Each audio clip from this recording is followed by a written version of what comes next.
A ver, ¿cómo fue que pasamos de simples declaraciones de buenas intenciones a un sistema legal que de verdad obliga a los países a proteger los derechos humanos?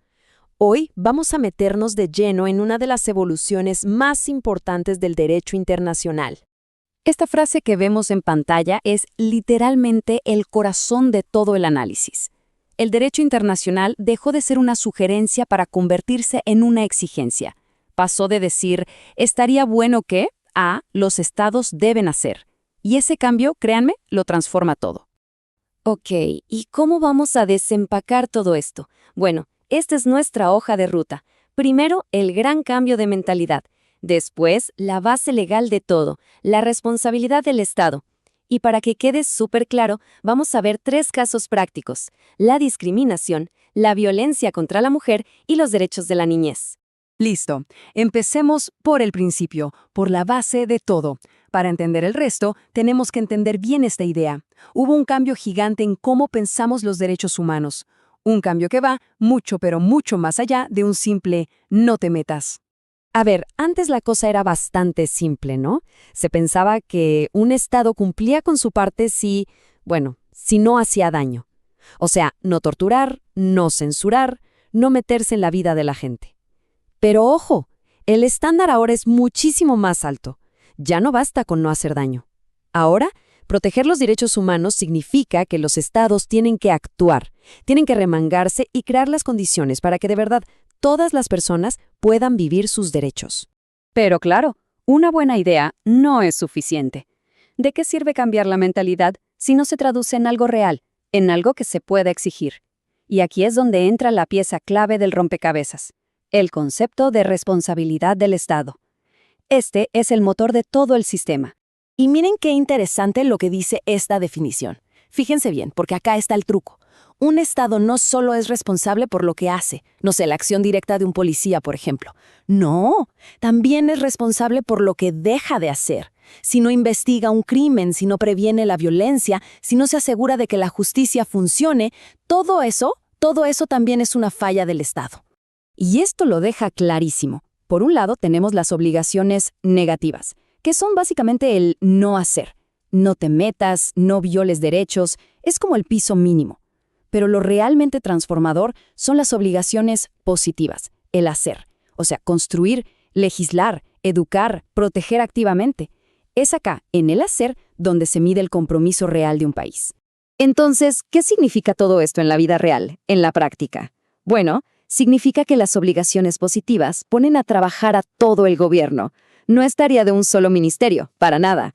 El Congreso tiene que hacer leyes, el gobierno políticas y los jueces asegurarse de que se cumplan.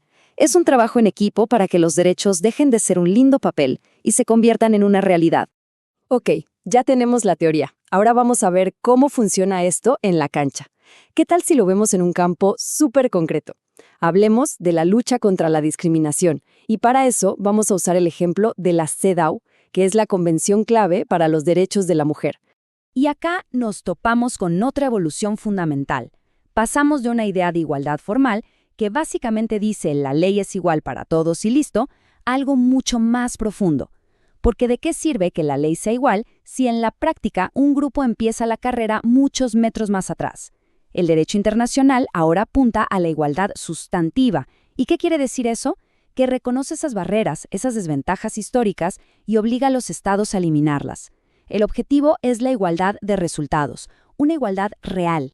Y ese es justamente el corazón de la CEDAW. No se conforma con decir que hombres y mujeres son iguales ante la ley. Para nada.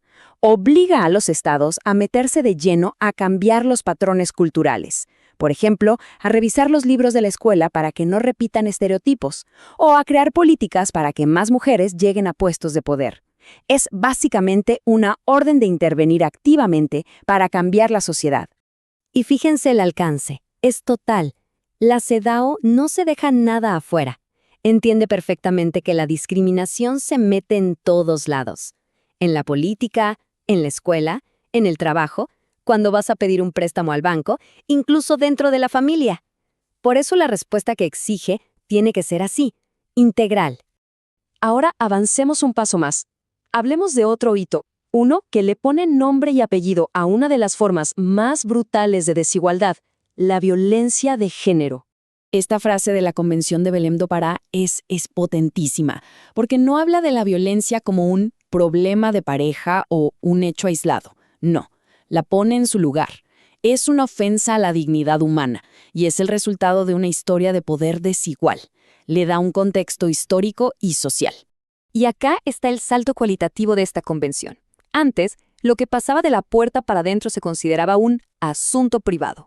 Bueno, Belém do Pará patea esa puerta. Dice, de forma súper clara, no importa dónde ocurra, si en la calle o en casa, no importa quién la cometa. La violencia contra la mujer es una violación de derechos humanos. Punto. Y el Estado tiene el deber de meterse. Y una vez más, vemos las obligaciones positivas en plena acción. No alcanza con tener una ley que castigue al final del camino. El Estado tiene que prevenir, educando a la gente. Tiene que proteger, con refugios, con líneas de ayuda. Y tiene que reparar el daño que se le hizo a las víctimas. Es un ciclo completo. Bueno, y para cerrar con nuestros ejemplos, vamos a ver un cambio que es, de verdad, revolucionario. Hablemos de la forma en que el derecho internacional empezó a ver a los niños, niñas y adolescentes. El cambio de perspectiva es total.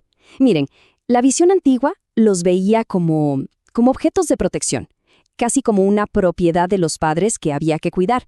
Pero la nueva doctrina, la de protección integral, le da una vuelta de 180 grados. Los reconoce como lo que son, personas completas, sujetos de derechos con voz propia. Derechos que el Estado debe garantizar, incluso a veces frente a sus propias familias.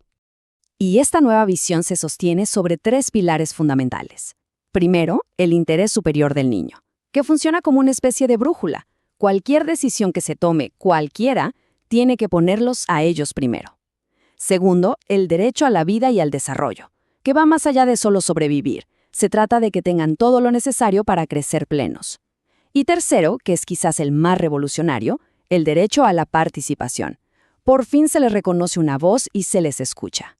Y claro, esta idea tan transformadora no apareció de un día para el otro. Se fue construyendo poco a poco, con instrumentos importantísimos como la Convención sobre los Derechos del Niño y con sentencias de cortes internacionales que fueron marcando el camino, que fueron creando este nuevo estándar.